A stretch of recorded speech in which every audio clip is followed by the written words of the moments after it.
Paris Olympics లో భారత్ శుభారంభం చేసింది. Air pistol shooting విభాగంలో కాంస్యం పతకాన్ని సొంతం చేసుకుంది మను భాకర్.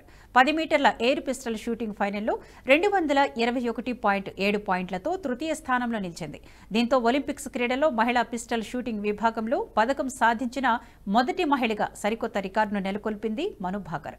దక్షిణ కొరియా షూటర్ ఓ హ్యే జిన్ స్వర్ణ పతకం సాధించగా కిమ్ ఏ జే రజత పతకం సొంతం చేసుకున్నారు.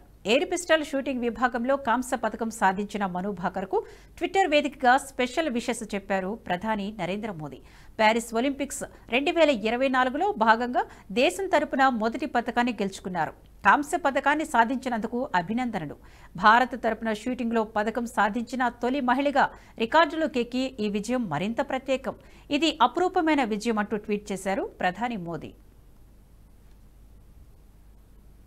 ఈ వీడియో మీకు నచ్చినట్టయితే లైక్ చేయండి, 10 మందికి షేర్ చేయండి. అలాగే కామెంట్ల రూపంలో మీ అభిప్రాయాలను మాతో పంచుకోండి. Nationalist hub group of channels ను సబ్స్క్రైబ్ చేసుకుని తెలుగునాట జాతీయవాద జర్నలిజాన్ని ప్రోత్సహించండి. ఈ వీడియో కింద ఉన్న బెల్ ఐకాన్ పై క్లిక్ చేయడం మర్చిపోవద్దు.